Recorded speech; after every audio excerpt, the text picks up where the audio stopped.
ವೀಕ್ಷಕರೇ, ಮತ್ತೆ women's club ಕಾರ್ಯಕ್ರಮಕ್ಕೆ ಸ್ವಾಗತ. ನೀವದೇ ಮೋಸದ ಬಗ್ಗೆ ನಾನು ನೈಜೀರಿಯನ್ 419 ಬಗ್ಗೆ ಹೇಳ್ತಾ ಇದ್ದೆ. ನೈಜೀರಿಯನ್ 419 ಏನಾಗ್ತದೆ ಅಂದರೆ ನಿಮಗೆ ಸಡನ್ ಆಗಿ ಒಂದು SMS ಬರ್ತದೆ. ಈಗ ಮೊಬೈಲ್ ಬಂದ ಮೇಲೆ ಎಲ್ಲ SMS ನಡೀತದೆ. ನಿಮಗೆ ಒಂದು 500 ಕೋಟಿ ರೂಪಾಯಿದೊಂದು ಲಾಟ್ರಿ ಬಂದಿದೆ ಅಂತ ನಿಮಗೂ ಬಂದಿರಬಹುದು, ನನಗೆ ತುಂಬ ಬಂದಿದೆ. ಸೊ ಇದು ಅದರ ಒಂದು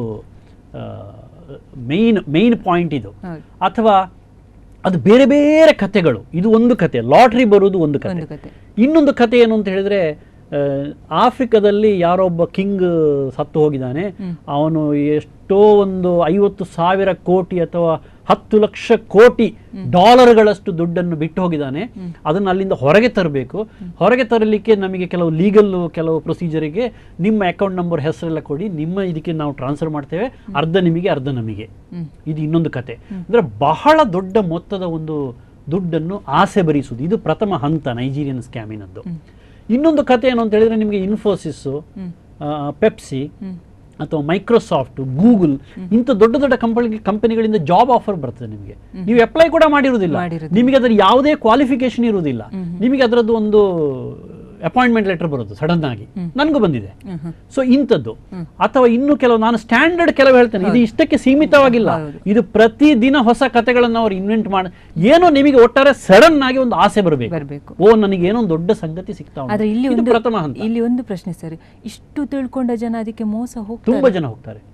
ತುಂಬಾ ಜನ ಮೋಸ ಹೋಗ್ತಾರೆ. ಪ್ರತಿ ವಾರ ಪ್ರತಿದಿನ ಮೋಸ ಹೋಗ್ತಾರೆ.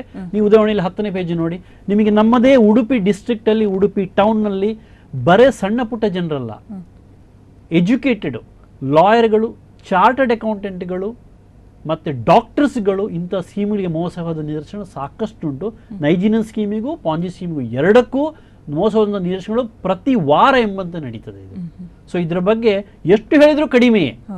ಖಂಡಿತವಾಗಿ ಜನ ಮೋಸ ಹೋಗ್ತಾರೆ.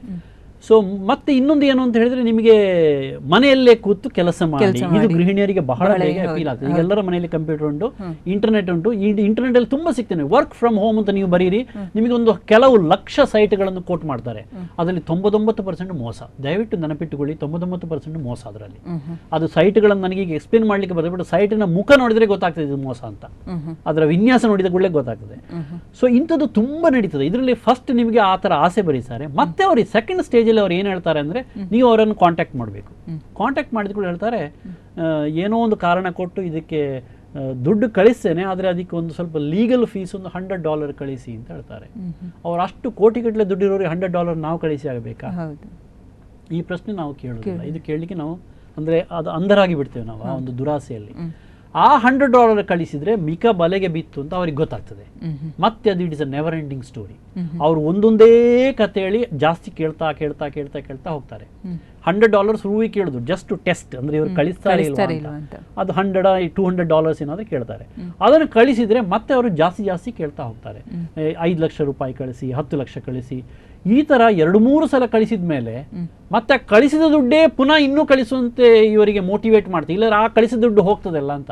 ಒಮ್ಮೆ ಲಾಯರ್ ಫೀಸ್ ಅಂತ ಹೇಳ್ತಾರೆ, ಇನ್ನೊಮ್ಮೆ ಅದು ಏನೋ ಒಂದು ಸರ್ಟಿಫಿಕೇಟ್ ತಗೊಳ್ಳಿಕ್ಕೆ ಫೀಸ್ ಅಂತ ಹೇಳ್ತಾರೆ, ಇನ್ನೊಮ್ಮೆ ಫಾರಿನ್ ಎಕ್ಸ್ಚೇಂಜ್ ರಿಜಿಸ್ಟ್ರೇಷನ್ ಫೀಸ್ ಅಂತ ಹೇಳ್ತಾರೆ, ಏನೇನೋ ಕತೆ ಹೇಳ್ತಾರೆ, ಇಲ್ಲದೆಲ್ಲ ಹೇಳ್ತಾರೆ.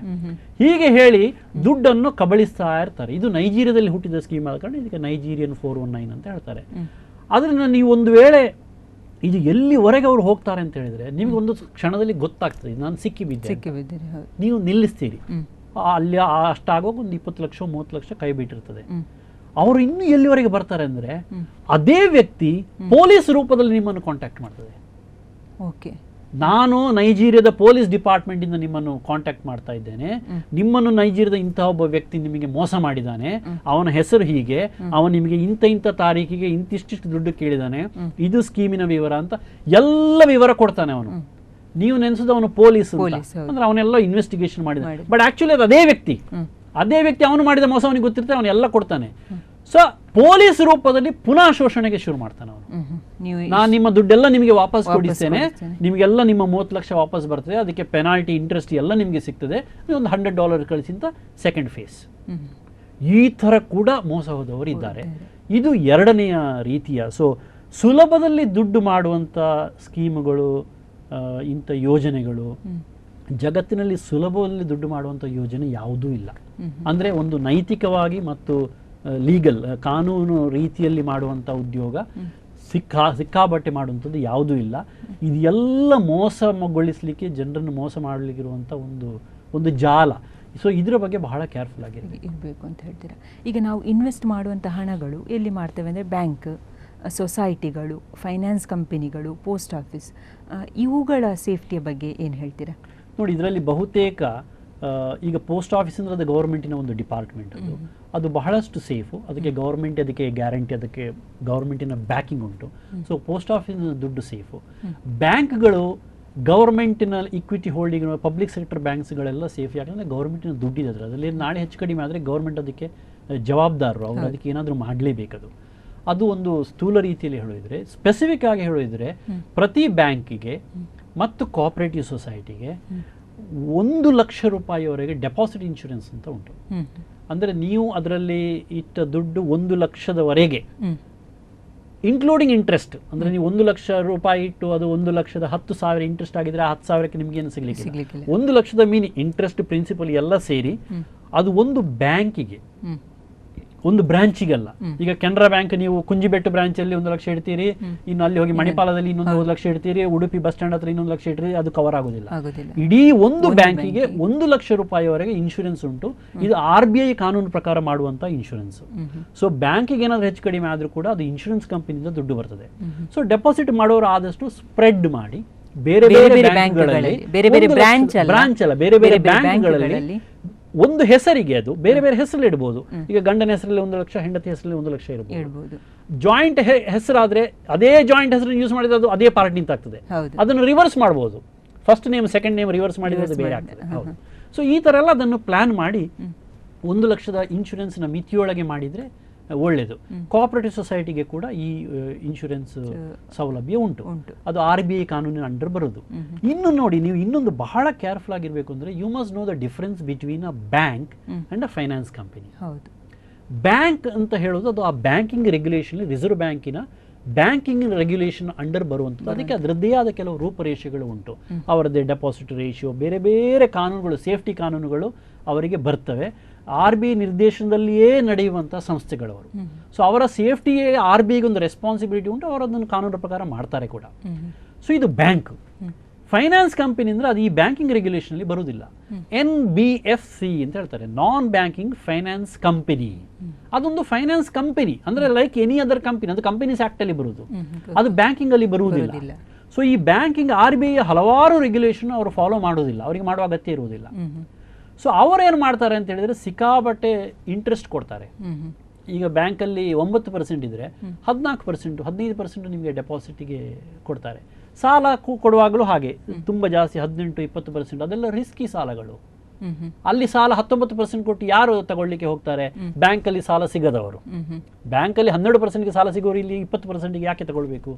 ಬ್ಯಾಂಕಲ್ಲಿ ಸಿಗುದಿಲ್ಲ, ಅದಕ್ಕೆ ಇಲ್ಲಿ ಹೋಗ್ತಾರೆ. ಅಂದ್ರೆ ಅವರಿಗೆ ರಿಸ್ಕ್. ಬ್ಯಾಂಕ್ ಯಾಕೆ ಕೊಡೋದಿಲ್ಲ ಅಂದ್ರೆ ರಿಸ್ಕ್ ಉಂಟು, ಅವರಿಗೆ ವಾಪಸ್ ಕೊಡ್ಲಿಕ್ಕೆ ಆಗುದಿಲ್ಲ.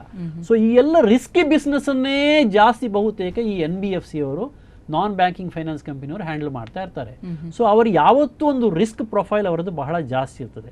ಆದರೆ ಅಲ್ಲಿ ಇಂಟ್ರೆಸ್ಟ್ ರೇಟ್ ಕೂಡ ಜಾಸ್ತಿ ಇರ್ತದೆ ಅವರದ್ದು. ಯಾಕಂದ್ರೆ ಇಲ್ಲರ ಅವರಿಗೆ ಯಾರು ದುಡ್ಡು ಕೊಡ್ತಾರೆ? ಬ್ಯಾಂಕಲ್ಲಿ 9% ಇದ್ರೆ ಅವರು 9% ಕೊಟ್ಟರೆ ಅಲ್ಲಿ ಯಾರು ಹೋಗುದಿಲ್ಲ. ಸೊ ಅವರದ್ದು ಯಾವಾಗಲೂ ಬಡ್ಡಿಗೆ ಸಹ, ಇದು ಸಾಲಕ್ಕೆ ಸಹ ಇಂಟ್ರೆಸ್ಟ್ ಜಾಸ್ತಿ, ಡೆಪಾಸಿಟ್ಗೆ ಸಹ ಜಾಸ್ತಿ. ಇದರ ಸ್ಥಿರತೆಯ ಬಗ್ಗೆ ನಾವು ಬಹಳ ಕೇರ್ಫುಲ್ ಆಗಿರಬೇಕು ಇಂಥ ಕಂಪನಿಗಳ ಬಗ್ಗೆ. NBFC ಅದು ಮುಖ್ಯ ವ್ಯತ್ಯಾಸ ಅಂತ ಹೇಳ್ಬೋದು. ಅಂದ್ರೆ ಅವರು ಉದ್ದೇಶಪೂರ್ವಕ ಮೋಸ ಮಾಡ್ತಾರೆ ಅಂತ ನಾನು ಹೇಳೋದಿಲ್ಲ. ಅವರು ಈ ಪಾಂಜಿ ಸ್ಕೀಮಿನಾಗೆ, ಮನಿ ಸರ್ಕ್ಯುಲೇಷನ್ ಸ್ಕೀಮ್ ಹಾಗಲ್ಲ. ಎಷ್ಟೇ ಒಳ್ಳೆ ಉದ್ದೇಶ ಇದ್ರೂ ಕೂಡ ಅವರ ಬಿಸ್ನೆಸ್ ಸ್ಥಿರವಾಗಿ ಇರುವುದು ಸ್ವಲ್ಪ ಕಷ್ಟ. ಅಂದ್ರೆ ಅವರದ್ದೊಂದು ರಿಸ್ಕಿ ಬಿಸ್ನೆಸ್ ಅಂತ ಆ ದೃಷ್ಟಿಯಲ್ಲಿ ನಾನು ಹೇಳಿದ್ದು.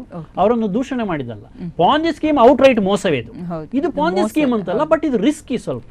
ಸೊ ನಾವು ಬಹಳ ಕೇರ್ಫುಲ್. ಮತ್ತೆ ಅವರಿಗೆ ಡೆಪಾಸಿಟ್ ಇನ್ಶೂರೆನ್ಸ್ ಅವರಿಗೆ ಇರುವುದಿಲ್ಲ. ಆದ ಕಾರಣ ನಮ್ಮ ರಿಸ್ಕ್ ಸ್ವಲ್ಪ ಜಾಸ್ತಿ ಇರ್ತದೆ. ಅಂತಹ ನಂಬಿಕೆ ಇದ್ರೆ, ನಮಗೆಲ್ಲದರ ಬಗ್ಗೆ ಗೊತ್ತುಂಟು ಅಂತಾದ್ರೆ ದುಡ್ಡು ಇಡಬಹುದು. ಅದು ಕೂಡ ಒಂದು ಸ್ವಲ್ಪ ತುಂಬ ಜಾಸ್ತಿ ಮೊತ್ತ, ತುಂಬ ನನಗೆ ರಿಟರ್ನ್ ಸಿಗ್ತದೆ ಅಂತ ಜಾಸ್ತಿ ಮೊತ್ತ ಇಡಬಾರದು. ಕೆಲವು ದೊಡ್ಡ ದೊಡ್ಡ ಕಂಪನಿಗಳದ್ದು ಬರ್ತದೆ. ಈ ಕಂಪನಿಗಳ ಡೆಪಾಸಿಟ್ಗಳು, ಕಾರ್ಪೊರೇಟ್ ಡೆಪಾಸಿಟ್ ಅಂತ ಬರ್ತದೆ, 14%, 16%, 15% ಬರ್ತದೆ.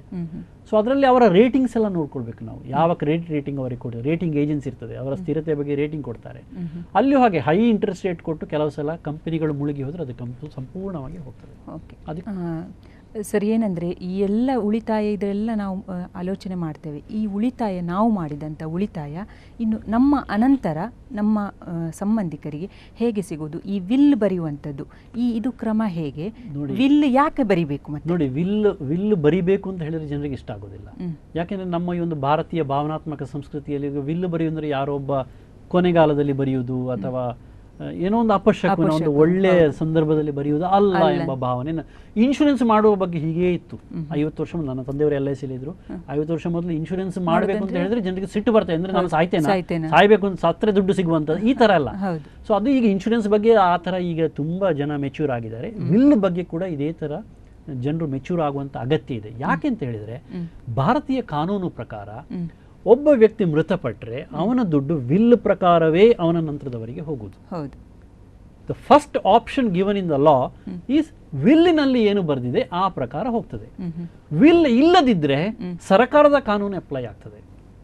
ಅದು ಸರ್ಕಾರದ ಕಾನೂನು ಏನು ಅಂತ ಹೇಳಿದ್ರೆ, ಈಗ ಒಬ್ಬರು ಹಿಂದೂ ತಗೊಂಡ್ರೆ ಅದು ಜಾತಿಯ ಧರ್ಮದ ಆಧಾರಿತದಲ್ಲಿ ಉಂಟು. ಈಗ ಮುಸ್ಲಿಮರಿಗೆ ಬೇರೆ, ಕ್ರಿಶ್ಚಿಯನ್ರಿಗೆ ಬೇರೆ, ಹಿಂದೂ ಜೈನ್ಸ್ ಬುದ್ಧಿಸ್ಟ್ಗಳಿಗೆ ಬೇರೆ ತರ ಇದೆ. ನನಗೆ ಹಿಂದೂಗಳ ವಿಷಯ ಹೇಳುವುದಿದ್ರೆ, ಒಬ್ಬ ಗಂಡಸು ಮೃತಪಟ್ರೆ ಅವನ ಸಕಲ ಆಸ್ತಿಗಳು ಅಂದ್ರೆ ಅವನ ಸ್ವಂತದ್ದು ಪಿತ್ರಾರ್ಜಿತ ಅಲ್ಲ, ಪಿತ್ರಾರ್ಜಿತಕ್ಕೆ ಬೇರೆ ಕಾನೂನು ಉಂಟು, ಸ್ವಾರ್ಜಿತ. ಮತ್ತೆ ಪಿತ್ರಾರ್ಜಿತದಲ್ಲಿಯೂ ಸ್ವಾರ್ಜಿತ ಒಂದು ಪಾಲು ಬರ್ತದೆ, ಒಂದು ಪಾರ್ಟ್. ಆ ಪಾರ್ಟ್ ಕೂಡ ಸ್ವಾರ್ಜಿತದ ಒಳಗೆ ಬರ್ತದೆ. ಅವನ ಅಷ್ಟು ನಿಧಿ ಏನು ಉಂಟು ಅದನ್ನು ಆತನ ಹೆಂಡತಿ ಮತ್ತು ಮಕ್ಕಳು ಮತ್ತು ತಾಯಿ, ಹೆಂಡತಿ ಮಕ್ಕಳು ಮತ್ತು ತಾಯಿ, ತಂದೆ ಇಲ್ಲ, ಇಷ್ಟು ಜನರಿಗೆ ಸಮಾನವಾಗಿ ಹಂಚಿಕೆ ಮಾಡಬೇಕು. ಈಗ ಹೆಚ್ಚಾಗಿ ಒಂದು ಹೆಂಡತಿ, 2 ಮಕ್ಕಳು, ತಾಯಿ, ಅಂದ್ರೆ ಹೆಚ್ಚಿನ ಮನೆಗಳಿಗೆ ಈ ಒಂದು ಉದಾಹರಣೆ ತಗೊಂಡ್ರೆ 25% ಹೋಗ್ತದೆ.